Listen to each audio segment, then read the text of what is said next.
여섯째 달에 천사 가브리엘이 하나님의 보내심을 받아 갈릴리 나사렛이라는 동네에 가서 다윗의 자손 요셉이라 하는 사람과 약혼한 처녀에게 이르니 그 처녀의 이름은 마리아라. 그에게 들어가 이르되 은혜를 받은 자여 평안할지어다 주께서 너와 함께 하시도다 하니 처녀가 그 말을 듣고 놀라 이런 인사가 어찌함인가 생각하매 천사가 이르되 마리아여 무서워하지 말라 내가 하나님께 은혜를 입었느니라.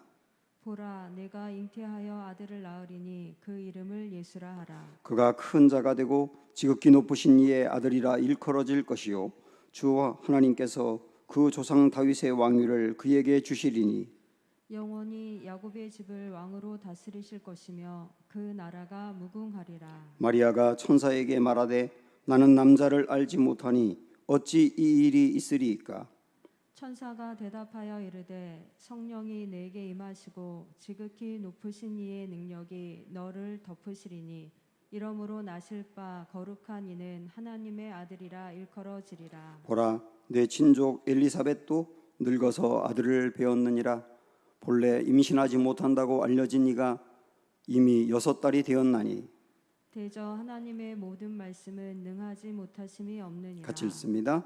마리아가 이르되 주의 여종이 오니 말씀대로 내게 이루어지이다 하매 천사가 떠나가니라. 아멘.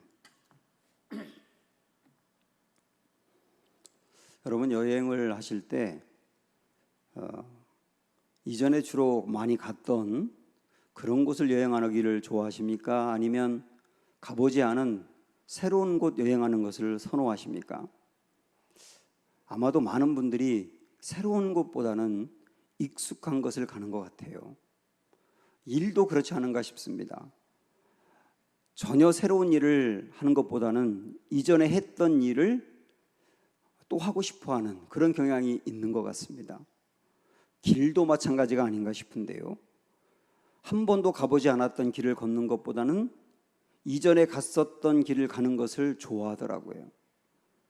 인생의 길도 마찬가지라고 생각을 합니다. 우리가 걸어가는 인생의 길도 안 갔던 길을 걷는 것보다는 갔던 길을 좋아하게 돼 있죠. 이게 보통 사람들이 생각입니다. 그런데 하나님은 때로 우리의 인생에 개입을 하시거든요. 개입하셔서 우리에게 새로운 길을 열어가실 때가 있어요. 내가 이전에 걷던 그 길, 내가 걷고 싶어하는 그 길이 아니고 새로운 길을 열어가실 때가 있다고요. 이것을 새 길 또는 하나님의 길이라고 이야기합니다. 그런 새 길로 인도한 경험을 한 이가 마리아라고 할 수가 있습니다.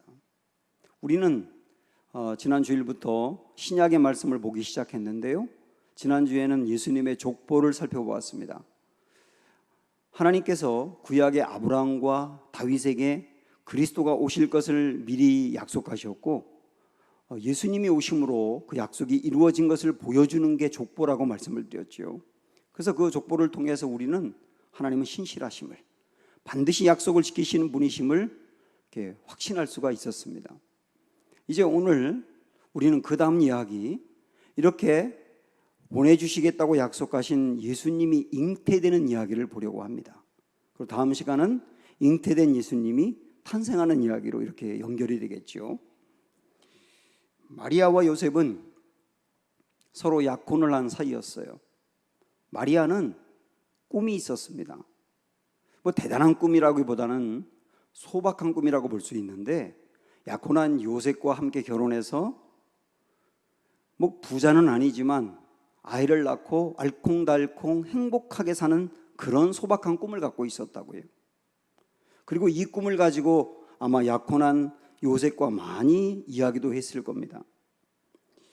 이게 바로 마리아가 가고 싶은 길이었어요. 그런데 어느 날 하나님이 가브리엘이라고 하는 천사를 마리아에게 보내셔서 마리아가 가고 싶어하는 길, 꿈꾸었던 길이 아니라 전혀 새로운 길을 열어가십니다.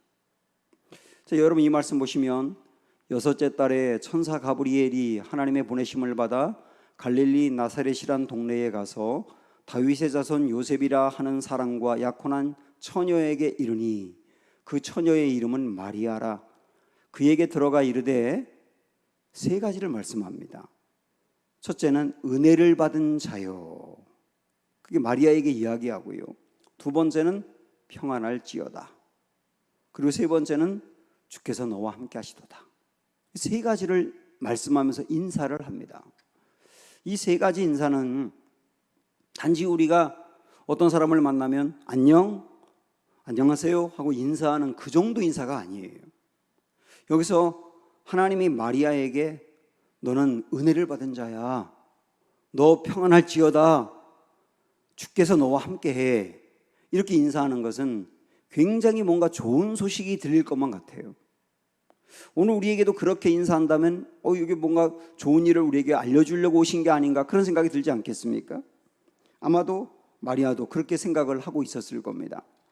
그런데 천사가 마리아에게 그 다음 하는 이야기를 보면 마리아가 생각하는 좋은 소식이 아니고 마리아가 세운 계획을 흔드는, 그 계획 자체를 송두리째 흔드는, 그리고 마리아의 인생을 굉장히 혼란스럽게 만드는 그런 소식이었어요.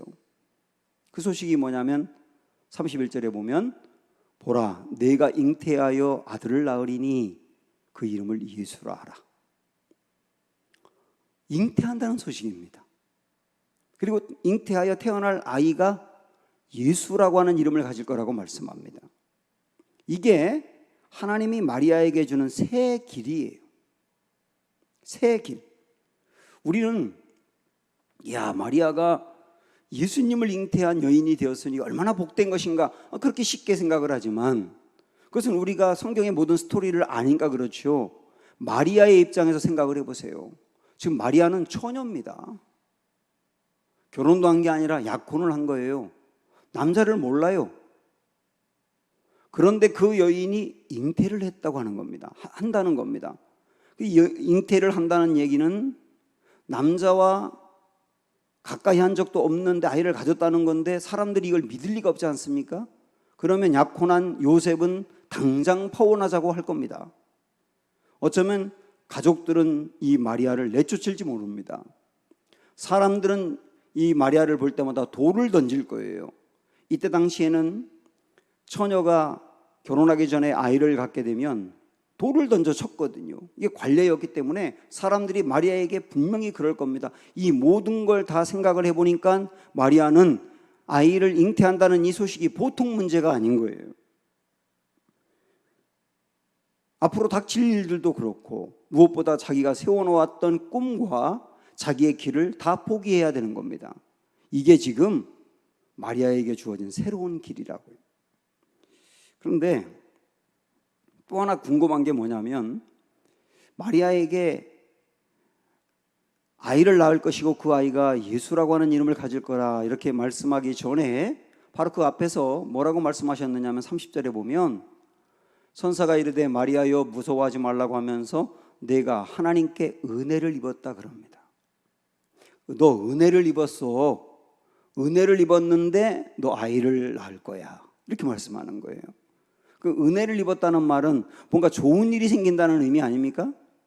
마리아가 볼 때는 뭔가 좋은 일이, 굉장히 좋은 일이 나에게 생길 거다. 그게 은혜를 입은 거잖아요. 우리도 하나님의 은혜를 입었다 그러면 뭐 일이 잘 풀린다거나 굉장히 좋은 일이 생기는 걸 말하지 않습니까? 그런데 그의 인생이 완전히 꼬였고 그가 세웠던 계획은 송두리째 날아가 버렸고 앞으로 그가 경험하고 닥치게 될 일들은 굉장히 큰 것인데 그에게 은혜를 입었다고 말하는 겁니다. 그럼 여기서 하나님이 마리아에게 너 은혜를 입었어 이렇게 말하는데 그 말하는 이유가 뭐냐면 마리아가 예수님을 잉태했기 때문이에요. 예수님을 잉태한 것을 은혜를 입었다고 표현하는 거예요. 왜냐하면 그 잉태할 예수님은 누구냐? 그 다음 말씀을 보시면 우리 예수님을 이렇게 태어날 예수님을 소개하는데요. 그가 큰 자가 되고 지극히 높으신 이의 아들이라 일컬어질 것이요 주 하나님께서 그 조상 다윗의 왕위를 그에게 주시리니 영원히 야곱의 집을 왕으로 다스리실 것이며 그 나라가 무궁하리라. 태어날 아이, 잉태할 그 아이가, 예수라고 하는 아이가 어떤 일을 할 것이며 누구인지에 대해서 미리 보여주는데요, 이렇게 말하는 겁니다. 그는 큰 자가 될 거야. 물론 이 말을 처음 들었을 때는 마리아가 아마 그렇게 생각했을지 몰라요. 저도 이렇게 누가 우리 성도 중에 아이를 가졌다고 하면 그 아이를 위해서 미리 기도할 때, 하나님, 태어날 이 아이가 큰 일을 하는 아이가 되게 해주십시오, 그렇게 기도하거든요. 어쩌면 마리아도 잉태할 그 아이가 큰 자가 된다는 말을 그 정도로 생각했을지 몰라요. 그런데 그 다음 나오는 말씀을 보니까 그게 아니에요. 큰 자가 되고 다음에 지극히 높으신 이의 아들이라 일컬어질 것이요. 여기서 말하는 지극히 높으신 이는 하나님이지 않습니까? 태어날 아이가 하나님의 아들이라는 거예요. 하나님의 아들이라는 말은 다르게 말하면 하나님이라는 뜻입니다. 너 하나님을 잉태할 거야, 이렇게 말하는 거예요. 그러면서 그 하나님께서 조상 다윗의 왕위를 그에게 주신다. 다윗의 왕위를 그에게 주신다는 말은 그가 왕이 될 것이라는 뜻이잖아요. 이스라엘 백성들은 이 말을 들으면 대번 압니다. 아, 그리스도가 오신다는 뜻이구나. 그들은 이전부터 늘 그리스도는 다윗의 왕위를 가지고 와서 통치할 분이라고 생각을 하고 있었거든요. 그래서 다윗의 왕위를 그에게 주시리니 라고 하는 말을 들을 때 그리스도가 탄생한다는 뜻이구나 하는 걸 대번 알았을 겁니다. 그리고 그분은 와서 왕으로서 다스리시는데 그 나라가 무궁할 거다. 그 말은 뭐냐면 영원할 거다, 그 말이죠. 결국은 하나님이 마리아를 통하여 아이를 임신한다고 했는데 그 아이가 예수라고 하는 분인데, 그분은 누구냐? 한마디로 말씀드리면 하나님이고 그리스도다, 그 얘기예요. 하나님이고 그리스도다. 하나님이고 그리스도를 네가 잉태하게 될 거다. 그게 은혜를 입었다는 뜻이거든요. 자, 오늘 이 말씀을 우리의 삶으로 이렇게 한번 여러분 끌어와 보시기를 바랍니다. 예수님을 잉태했다, 이 말은 뭐냐면 예수님을 담은 사람이 되었다는 뜻이에요. 예수님을 담은 사람이 되었다. 이게 바로 예수님을 담는 것이 하나님이 우리에게 주신 새 길이라는 뜻이거든요. 그리고 하나님의 길이라고 하는 뜻입니다. 그 새 길이라고 하는 게, 우리 하나님이 우리에게 알려주는 새 길이라고 하는 게 언뜻 생각을 하면 그냥 일반적으로 평범하게 신앙생활하던 사람에게 너 그 일 그만두고 선교사로 가. 또 직장을 다니는 사람에게 너 그 직장 그만두고 다른 데로 가. 그리고 이전에 사역을 해본 적이 없는 사람에게 새로운 사역을 맡기면서 이 일을 해. 그것이 우리가 생각할 때 새 길이잖아요. 그것도 새 길 맞습니다. 그런데 여기서 우리 주님이 우리에게 말씀하는 새 길은 그런 걸 얘기하는 게 아니고 하나님이고 그리스도이신 예수님을 담는 일이 새 길이라는 거예요. 우리 안에 예수님을 담는 일, 그 일이 새 길이라는 거예요. 내 안에 예수님을 담는다. 그게 뭡니까? 내가 예수님을 믿는다고 하는 게 예수님을 담는 일이 되는 거예요. 내가 예수님을 믿으면 예수님이 내 안에 오셔서 내 안에 거하십니다. 이게 참 놀라운 신비죠. 내 안에 주님이 거해서 이 안에 사시는 거예요. 이 안에 사실 뿐만 아니라 이 안에서 우리를 통치하시는 거예요. 우리를 인도하시고요, 우리를 책임지시고요, 그리고 우리에게 필요한 걸 공급하시고요, 그리고 때로는 우리를 책망하시기도 하고요. 통치하시는데 언제까지 하시느냐면 영원토록 하십니다. 내 안에서. 그게 바로 우리에게 하나님이 주신 새 길이라고 하는 거예요. 예수님을 내 안에 담은 사람, 예수님을 내 안에 모시고 사는 사람, 그게 왜 은혜를 입은 것이냐면 고린도 후서에 있는, 우리가 잘 알고 있는 이 말씀을 한번 보고 싶습니다. 제가 이 말씀을 굉장히 좋아하는데 고린도 후서 4장 7절에 보면 우리가 이 보배를 질그릇에 가졌으니 그랬어요. 성도의 모습이 이렇다는 겁니다. 이 보배를 질그릇에 가졌다. 여기서 말하는 질그릇이라고 하는 것은 사람을 그렇게 비유하는 거예요. 우리가 다 누구와 같으냐? 뭐와 같으냐? 질그릇과 같다는 겁니다. 질그릇은 특징이 뭡니까? 깨지기 쉬워요. 그리고 더러워지기 쉬워요. 사람들이 깨지기 쉽습니다. 사람들은 강한 것 같지만 굉장히 약합니다. 어떤 사람의 말 한마디로 모든 게 무너지기도 합니다. 어릴 적 받았던 상처가 나이가 들어서까지 가기도 합니다. 보이지도 않는 바이러스에 사람이 펑펑 넘어지기도 합니다.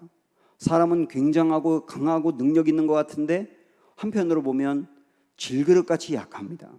그런데 우리를 질그릇 같다고 주님이 비유하면서 중요한 게 뭐냐면, 제가 그 말씀 자주 드리잖아요.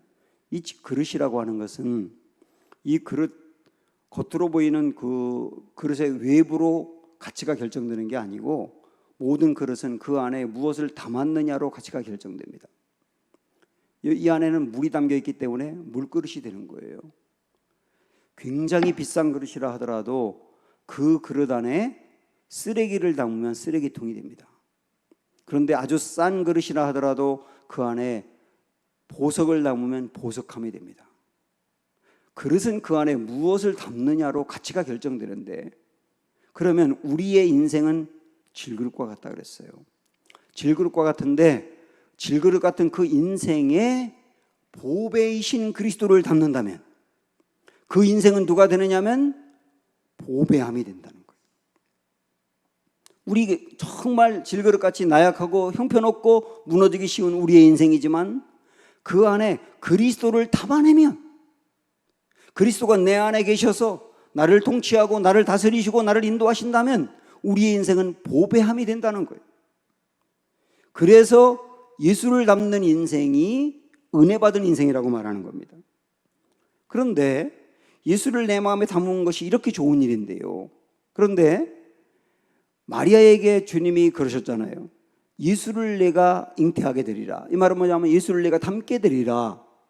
그런데 예수를 잉태하는 마리아의 인생은 그동안에 그가 세워놓았던 계획이 송두리째 무너져야 되고, 많은 부담을 안게 되고, 많은 어려움을 통과해야 되고, 사람들의 손가락질을 받게 될 것이라 그랬잖아요. 그걸 보면 우리가 예수님을 내 마음에 담는 인생이 된다고 하는 게 보배함을 담는 것인데, 그렇다고 해서 우리의 인생이 내가 원하는 대로 술술 다 잘 풀리고 고난은 없고 문제가 없고 그런 것이냐? 그게 아니라고 하는 것을 얘기하는 거예요. 어쩌면 예수님을 내가 내 마음에 담고 사랑하는 순간부터 우리의 인생은 예수님을 담기 전보다 더 어려워질 수 있고, 더 부담이 될 수도 있고, 더 고난이 올 수도 있다는 것을 이야기하는 거예요. 제가 삭개오를 생각을 해봤습니다. 삭개오가 예수님을 그 인생에 담기 전에는 돈이 최고인 줄 알고 살았거든요. 굉장히 돈이 많았습니다. 부자로 살았다고요. 떵떵거리면서. 그런데 그의 인생 속에 예수님이 찾아와서 예수님을 만나고, 그러면서 삭개오가 그 예수님을 자기의 인생에 담은 순간 어떻게 됩니까? 그가 자발적으로 내 재산의 반을 잘라서 가난한 사람들에게 나눠주겠다고 나눠준 거예요. 그리고 자기가 누군가의 돈을 착복한 일이 있으면 4배로 갚겠다고 자발적으로 약속을 합니다. 그런데요, 이때 당시에 세리들은 굉장히 많은 돈을 착복을 했어요. 그래서 제가 생각을 해봤더니 삭개오가 그동안에 착복한 돈을 4배로 갚아야 된다면 아마 삭개오가 가지고 있는 모든 돈을 다 써도 부족했을 겁니다. 그래서 아마 삭개오는 예수님을 만나면서 그렇게 돈이 많고 떵떵거리며 살았던 사람인데 돈이 없는 사람이 되었고, 그리고 자기가 가지고 있던 세리의 직업을 버렸을 수도 있어요. 그가 예수님을 담아내면서 외형적으로 볼 때는 모든 일이 술술 다 잘 풀린 것만이 아니고 그의 인생에 어려움도 생겼단 말입니다. 아까 우리가 봤던 고린도후서 4장도 마찬가지거든요. 예수님을 내 마음에 담은 보배함이 되면, 이 말씀 7절에 이렇게 나와 있어요. 우리가 이 보배를 질그릇에 가졌으니 이는 심히 큰 능력은 하나님께 있고 우리에게 있지 아니함을 알게 하려 함이라. 이 말은 뭐냐면 질그릇 같은 인생의 보배이신 예수님을 담으면 심히 큰 능력, 하나님에게 있는 능력이 우리에게 주어진다는 거거든요. 이걸 보면, 이 말씀을 언뜻 이 7절만 보면, 야, 예수님을 믿고 예수님을 담은 인생이 되면 모든 일이 다 잘 풀리겠구나. 하나님의 큰 능력이 나에게 역사하니까 그렇게 생각할 수 있지만, 그러나 그 다음 나오는 말씀을 보면 그렇지가 않아요. 자, 8절 9절이 이렇게 말씀합니다. 우리가 사방으로 우겨쌈을 당하여도 쌓이지 아니하며 답답한 일을 당하여도 낙심하지 아니하며 박해를 받아도 버림받지 아니하며 거꾸로 뜨림을 당하여도 망하지 아니하고. 이 말씀을 보면 보배이신 예수님을 내 마음에 모시고 예수님을 담은 사람이 되었을 때 하나님의 큰 능력이 임하는데, 그런데 그 사람의 실제 삶은 어떻다고 얘기하느냐면 사방으로 우겨쌈을 당한대요. 사방에서 고난이 그에게 찾아온대요. 그 다음에 답답한 일을 경험할 때도 있대요. 그리고 때로는 박해를 받기도 한답니다. 그리고 거꾸로 뜨림을 당할 때도 있답니다. 이 모든 건 전부 다 뭘 말합니까? 일이 술술 잘 풀리는 게 아니라 고난을 말하고 있지 않습니까? 예수님을 담은 인생인데 이런 고난이 온다는 거예요. 그러면 하나님의 큰 능력이라는 것은 뭐냐? 이런 거죠. 사방으로 우겨쌈을 당하는 고난이 있는데, 그러나 그 고난 가운데서도 쌓이지 않도록 우리를 붙잡아주는 하나님의 큰 능력인 거예요. 하나님의 큰 능력이 사방에서 고난이 다가오더라도 그것 때문에 쌓이고 넘어지고 그러는 게 아니라 그 사이에 그 상황에서도 견고하게 설 수 있는 그 힘을 주는 능력이라고요. 때로는 답답한 일을 당합니다. 내 마음이 너무나 답답해서 속이 터져 죽을 것만 같아요. 그런데 그때도 하나님의 큰 능력이 우리를 낙심에 넘어지지 않도록 붙잡는다는 얘기예요. 때로는 박해를 받을 때가 있지 않습니까? 예수 믿는 것 자체가 어려움이 있을 때도 있어요. 그러나 그런 박해를 받을 때가 있지만, 그럴 때도 하나님의 지극히 큰 능력은 우리를 버림받지 않도록 붙잡아주는 능력이 있다는 거예요. 그리고 때로는 우리를 거꾸로 때리는 것처럼 모든 것이 다 쏟아지고 내가 가지고 있는 모든 게 무너지는 것 같은 어려움을 당할 때도 있지만, 그때도 하나님의 큰 능력은 결국 우리를 망하지 않게 하는 용기를 준다는 거예요. 다 거꾸로 때려서 아무것도 없는 것 같은 상황에서도 벌떡 일어설 수 있는 용기를 부어준다는 거예요. 그래서 결국 우리 주님이 내 마음에 우리 예수님을 모시고 사는 그 인생이 되었을 때, 보배함을 모시고 사는 예수님을 담는 인생이 되었을 때, 어떤 경우든 살게 하고 어떤 경우든 일어서게 하고 어떤 경우든 전진하게 하는 그 능력을 부어준다. 그래서 예수를 마음에 담는 사람이 은혜를 받은 사람이라고 말하는 겁니다. 제가 이전에 야트막간 이렇게 동산을 이렇게 오르고 있었어요. 등산을 하고 있는데 깜짝 놀란 게 뭐냐면, 어떤 저보다 약간 나이가 더 드신 그 남자분인데 그분이 다리를 질질 끌면서 등산을 하고 있더라고요. 그래서 어떻게 저 몸으로 등산을 할 수 있나 그렇게 생각하면서 의아했는데, 그때 버뜩 드는 생각이 뭐냐면, 저분은 다리를 질질 끌면서도 등산해야 살기 때문이다. 그런 생각이 버뜩 들더라고요. 등산하고 운동하는 것이 좋다는 것은 다 압니다. 그래서 사람들이 운동해야 된다는 생각을 해요. 그러나 좋다는 것을 알지만 운동 안 하는 사람이 엄청 많은 거예요. 그런데 운동을 안 하면 죽고 운동해야만 산다고 하면 어떤 상황에서도 합니다. 그 길이 좋은 길이라고 해서 사람들이 가는 게 아니라 그 길이 사는 길이냐 죽는 길이냐라고 할 때 가게 된단 말이에요. 예수님을 믿는 것은요, 예수님을 내 마음에 모시고 사는 우리에게 주어진 새로운 길이라고 하는 것은 좋은 길이 아니에요. 사는 길입니다. 그 예수님을 내 마음에 모시지 않고 사는 것은 나쁜 길이 아니라 죽는 길이라고요. 그러면 사랑하는 여러분, 우리 인생에 찾아와서 우리를 만나주시고 예수님을 내 마음에 담게 하고 예수님을 모시고 살게 한 지금 우리가 받은 이것이 진짜 은혜인지를 아시기 바라고, 예수님을 담은 인생 되시기를 축원합니다. 이게 바로 주님 우리에게 주신 은혜로운 길이에요. 자, 그런데 마리아야, 네가 아이를 낳을 거야. 그 아이가 예수라고 하는 이름을 가질 거야. 그 아이는 큰 자가 되고 하나님의 아들이야. 그리고 우리가 그토록 기다리던 그리스도야. 그의 나라가 무궁할 거야. 이 엄청난 이야기를 들었습니다. 그런데도 그는 주님의 그 말씀을 들으면서 모든 것을 마음으로 받아들이기가 너무나 어려운 거예요. 여전히 의심이 있고 혼란스러워요. 그래서 그가 천사에게 질문합니다. 마리아가 천사에게 말하되 나는 남자를 알지 못하니 어찌 이 일이 있으리까? 나 남자를 몰라요. 남자를 가까이 한 적이 없어요. 근데 어떻게 임신을 할 수 있어요? 그렇게 질문하니까 35절에서 천사가 대답하여 이르되 성령이 내게 임하시고 지극히 높으신 이의 능력이 너를 덮으시리니 이러므로 나실 바 거룩한 이는 하나님의 아들이라 일컬어지리라. 성령이 임하시고 하나님의 능력이 너를 덮었다 이렇게 표현합니다. 여기 덮다는 말이 창세기 1장에 보면 하나님이 천지를 창조하기 바로 직전에 이런 얘기를 하고 있어요. 하나님의 영이 수면 위에 운행하시니라. 하나님의 영이 수면 위에 운행한다는 말은 활동한다는 뜻이거든요. 그 운행한다는 말하고 덮는다는 말이 같은 말로 쓰여졌다고 보시면 돼요. 결국은 하나님의 영이 활동하셔서 아무것도 없는 세상에 모든 것을 창조하신 것처럼 하나님의 그 영이 운행하셔서 남자를 가까이 하지 않은 너의 몸에도 잉태하도록 역사하실 거야.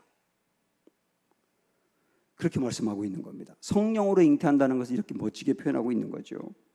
저는 이 말씀 우리가 좋아하는 용어로 쉽게 이렇게 받아들이면 된다고 봐요. 나 남자를 가까이 한 적이 없는데 어떻게 잉태가 가능하죠? 어떻게 예수님을 담을 수 있는 사람이 되죠? 그건 주님이 하실 거야. 주님이 하실 거야. 주님이 주님의 방법으로 하실 거야. 이렇게 표현하고 있는 겁니다. 그래서 마리아는 주님이 성령으로 잉태하신다는 말을 들었어요.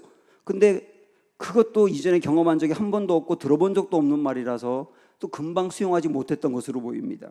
그러니까 고민하고 있는 그에게 주님이 천사를 통해서 확신을 주는데 이번엔 엘리사벳 이야기를 합니다. 우리 엘리사벳 이야기를 하는 걸 보기 전에 전 이 말씀을 이렇게 묵상하면서 의심하고 있고 금방 받아들이지 못하고 있는 그 마리아를 꾸중한다거나 강압적으로 믿으라고 몰아붙이는 게 아니라 하나 조근조근 설득해 가시는 하나님의 성품이 너무 마음에 들어요. 그러면서 이제 엘리사벳 이야기를 하는데요. 보라, 내 친족 엘리사벳도 늙어서 아들을 배었느니라. 본래 임신하지 못한다고 알려진 네가 이미 6달이 되었나니. 여기서 말하는 엘리사벳이 세례 요한의 어머니지 않습니까? 그런데 마리아의 친척이기 때문에 나이가 든 정도가 아니라 늙어서 아이를 가질 수 없다는 걸 마리아도 알아요. 그런데 엘리사벳이 이미 아이를 가졌고 6개월이 되었다고 알려주는 겁니다. 그래서 마리아는 진짜 아이를 낳을 수 없는 엘리사벳도 아이를 갖게 하신 분이 하나님이시라면 나에게도 그런 방법으로 아이를 낳게 하실 수 있는 거구나 하고 또 받아들이게 되는 겁니다. 그런데도 불구하고 여전히 마리아의 마음에는 확고한 믿음이 생기지 않는 겁니다. 우리가 그렇지 않습니까? 믿음을 갖는다고 하는 게 말씀을 들을 때 그렇구나 하고 받아들였다, 현실을 바라보면 무너졌다, 또다시 교회에 와서 말씀을 들으면 확신이 생기다가 또다시 세상으로 나가면 무너졌다, 이러지 않습니까? 그러는 과정에서 여기 믿음이 커가잖아요. 마리아도 마찬가지예요. 이렇게 말하고 저렇게 말해도 온전히 믿지 못하고 있는 마리아, 그러나 뭔가 믿음이 썩 타가고 있는 그 마리아에게 37절에 보면 주님이 이제 이렇게 확고히 선포하는 겁니다. 대저 하나님의 모든 말씀은 능하지 못하심이 없느니라. 선포하시는 거예요. 그동안엔 설득하면서 설명하면서 이 믿음을 불어넣다가 이제는 선포하는 거예요. 대저 하나님의 모든 말씀은 능하지 못하심이 없느니라. 제가 설교하는데 설교할 때도 성도들에게 이 말씀을 갖고 풀어주면서 설명하고 설득하다가 그러다가 하나님은 살아계십니다. 하나님은 역사하십니다. 하나님은 권능이십니다. 선포할 때가 있지 않습니까? 선포와 설명이 만날 때 믿음이 생기거든요. 마리아에게도 지금 그러고 있는 거예요. 그러자 마리아는 이제 진짜 믿음이 생겼습니다. 그래서 모든 것을 수용합니다. 마지막 38절에 보면 마리아가 이르되 주의 여종이 오니 말씀대로 내게 이루어지이다 하매 천사가 떠나가니라. 예, 주님이 저에게 새로운 길을 여신다면 받아들일게요. 저 같은 사람이 하나님이시고 그리스도이신 예수님을 담아내는 사람이 된다면 그거 받아들일게요. 그러면서 모든 것을 수용하기로 결정하는 거예요. 믿음이 생긴 거예요. 그러면서 천사가 떠나가고 난 다음에 마리아는 그 자리에서 벌떡 일어나서 엘리사벳 집으로 달려갑니다. 친척집 엘리사벳 집으로 달려갔더니 거기 엘리사벳이 진짜 6개월이 되었으니까 임신한 게 보여요. 아, 진짜 임신한 게 맞구나. 그러면서 엘리사벳과 함께 거기서 3개월 동안을 머물거든요. 어쩌면 신실한 엘리사벳은 이 마리아에게 멘토가 되었던 것으로 보입니다. 여전히 아이를 가졌을 때 요셉은 어떡하지? 가족들은 어떡하지? 사람들이 손가락질할 텐데 그거 어떡하지 하는 두려움과 불안함이 있는데 엘리사벳은 그 마리아에게 믿음을 주었을 거예요. 하나님 하신다고 했으니 하실 거야. 우리 하나님이 하실 일을 기다리자. 담대해. 그렇게 멘토링을 통하여서 마리아는 확고한 믿음이 생기게 된 것이죠. 그리고 진짜 우리 주님은 이번에는 요셉에게 천사가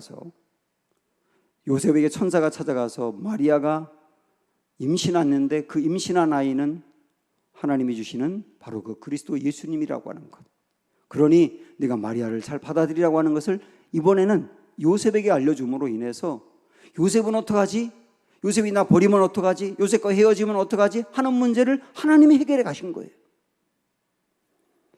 결국은 주님이 내게 주신 새로운 길을 마음으로 받아들이고 그걸 믿음으로 받아들이고 담대히 나아갈 때 주님이 의심을 믿음으로 바꿔 가시고 그 다음에 내가 해결할 수 없는 문제는 주님이 해결해 가시고 이런 방법으로 일이 되게 하셨다는 것. 그 결론이 뭐냐면 주님이 하시더라는 거예요.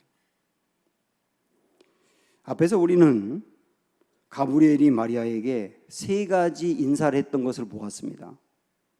기억나세요? 첫째, 은혜를 받은 자여 했었죠. 두 번째, 평안할지어다. 그리고 세 번째, 주께서 너와 함께 계시도다. 마리아가 예수님을 담은 인생이 되었다는 것을 그걸 은혜라고 하는 것으로 받아들일 때, 야, 이게 진짜 나에게 은혜구나 하는 걸 받아들일 때 그때 임한 게 뭐냐면 평안인 거예요. 그리고 그 믿음을 갖고 받아들였을 때 주님이 진짜 그와 함께 하셔서 일을 풀어내신 겁니다. 사랑하는 여러분, 예수님을 담아내신 여러분, 예수님을 여러분 마음속에 받아들이신 여러분, 앞으로 하나님이 여러분들 그렇게 인도해 가실 텐데 주님 인도하는 길을 그렇게 묵묵히 따라갈 때 주님이 일을 되게 하실 것이며 우리의 길을 열어간다는 마음, 사실을 마음으로 받아들이고 담대할 수 있는 은혜가 있기를 주님의 이름으로 축원합니다. 내 삶에 들어온 주님의 말씀이 찬양하겠습니다.